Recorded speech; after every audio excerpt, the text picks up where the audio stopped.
Divorced Dad Diaries, day 53, and today we're going shopping at Scorpio Books. Thanks to Nan, who sent us $200 to go and check out their book sale. So, before we get into that, let's talk about the kids and what they like to read. So first off, my oldest boy is 10. Now, he's not much of a reader. He'll buy one book and then it'll take him like a whole year to get through. He's very much your typical 2025 boy who just wants to be on devices and watch YouTube and play Minecraft and do all that sort of stuff. So I want to encourage him to go towards like a graphic novel style book, something that's easy to read and quick to read, and I'm hoping that it'll hook him a bit more than your standard novels like Goosebumps, which is what he's reading at the moment. Secondly, my oldest daughter is 9 and she is a big reader, so she often reads graphic novels like Babysitter's Club, and she will burn through them in like 4 or 5 days. And then she has some of those like basic kids novels, the ones that'll have like drawings in the margins and sort of thing, and she'll go through those in like a week and a half, 2 weeks. So she reads every day, usually at least 2 chapters a day. So I've no concerns about her. She'll immediately know what she wants and she'll go and grab it. So she'll be easy peasy. Now next up is my next daughter. She's 6, so she loves to read, but she's only just kind of learning the basics of how to read. So for a long time she just kind of looks at the pictures, but I think she's old enough now that she could actually read a book. So I'm going to push her towards getting something that I think that is at the level that she could read at, and perhaps just like push the envelope a little bit so she can like learn new words and new sounds. And then finally, my youngest boy, he's 4, so he can't read at all, and I read him a book every night, and his choices will be guided by me, just because after reading kids' books for like 10 years, I'm so over reading kids' books. So I want to find something that's simple to read, easy to get through, that he will hopefully like, one of those books that he can learn all the words to and then recite it back to me, because it's more fun if it's like a group activity that we can do together. So now that we've got that out of the way... Hey kiddos. Yeah? Should we go to the bookstore? Bookstore, yes.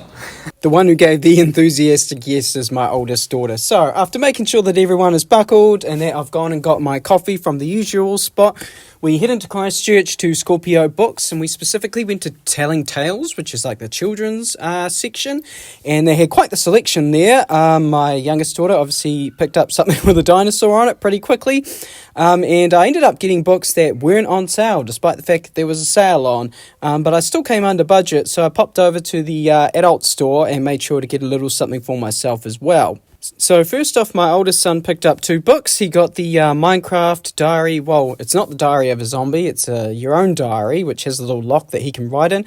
He's always wanted one, giving him some place that he can journal. I imagine is good for him, so happy to buy that for him.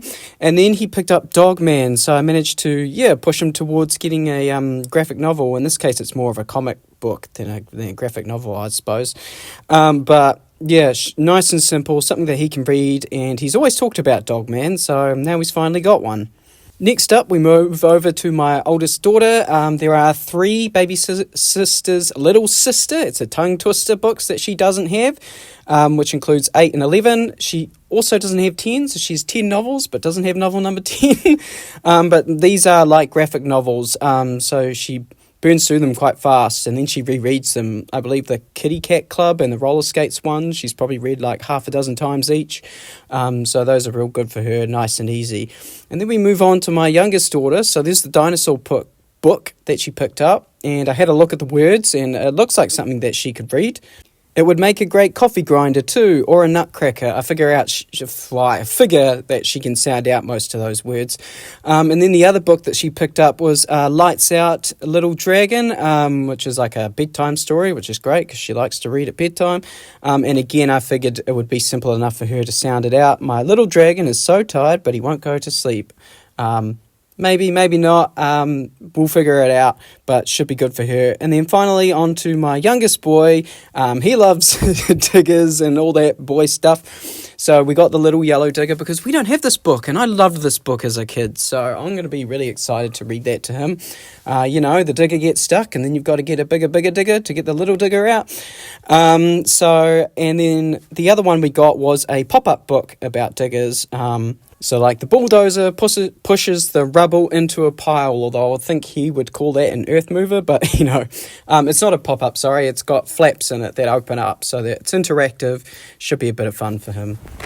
And then for me, I got a Stephen King Carrie because someone asked in the live the other night what my favourite Stephen King book is, and then I realised that I hadn't bothered to read any Stephen King before. I'm a horror fan, but most of the books I've read in the past have been like fantasy and stuff like that, science fiction. So, thought it's about time. Got this hardcover 50th anniversary edition. Didn't realise Stephen King was old enough to have a book that was published 50 years ago. You must be getting on. Maybe I should Google that later. Either way, I'm going to enjoy reading this as soon as I'm done with my current Junji Ito novel, and I will catch you on the flip side.